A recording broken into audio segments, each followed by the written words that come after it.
For those of you who are taking the psychedelic path towards awakening, which I do recommend, it can be very effective. A couple of points about that. How do you keep yourself from deluding yourself with psychedelics? That is possible. That is possible. But remember also, you could delude yourself without psychedelics too.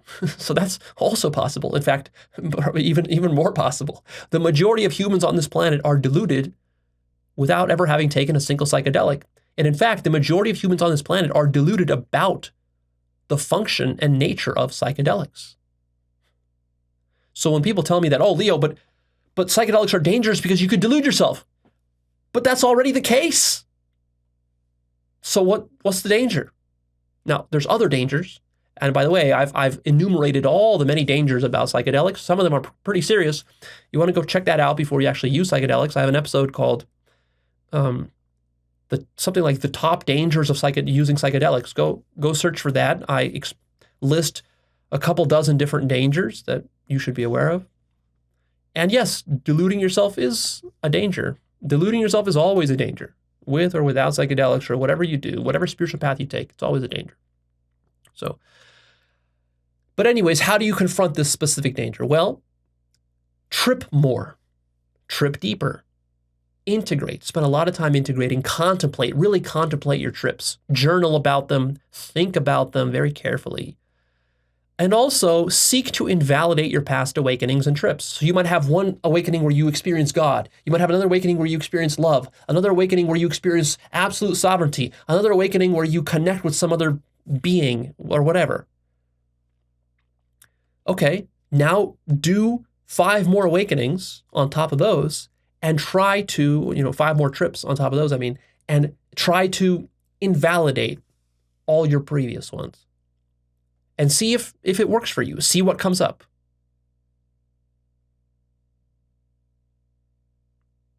Don't get attached to any particular idea, even like the idea that you're God. Don't get attached to that.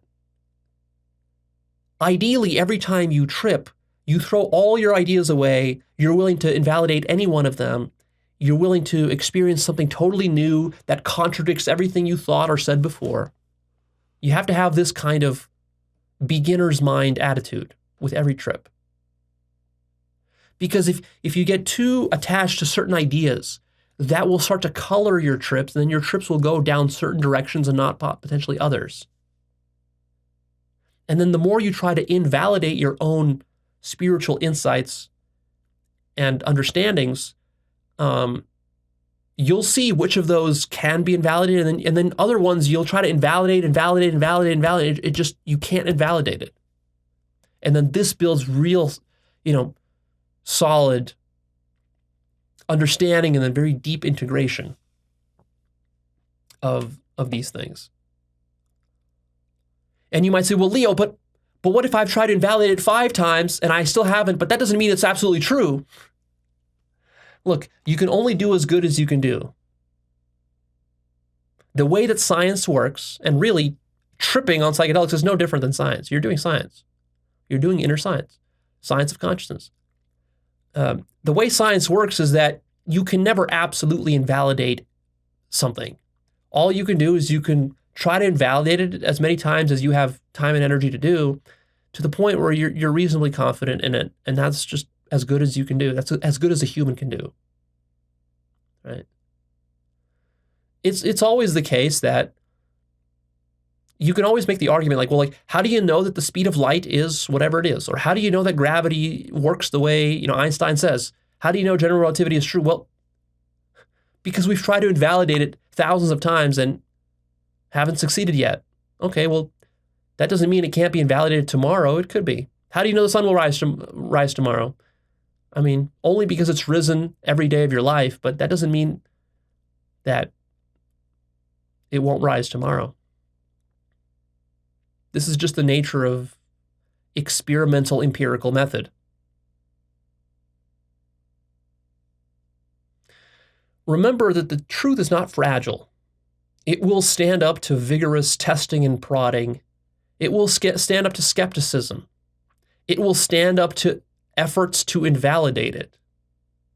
So if you're afraid to test some theory of yours, or some idea you have or some spiritual insight you have, if you're afraid to really push on it,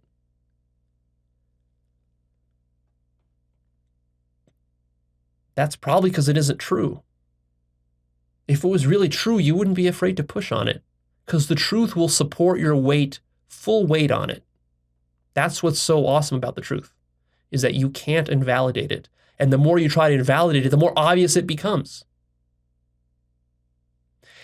And also, to avoid deluding yourself with psychedelics, pay extra attention to any kind of subtle fear in you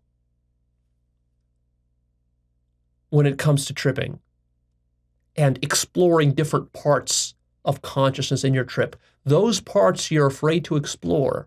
You're like, oh, well, I don't want to contemplate that topic, or I don't want to contemplate this topic because it's scary or it's uncomfortable, whatever. That's where the truth is hiding. The truth, when you fully are in possession of the truth with awakened consciousness, there's not going to be any fear at all. Consciousness eclipses all possibility of fear. So fear is your clue. And that fear gets replaced with love.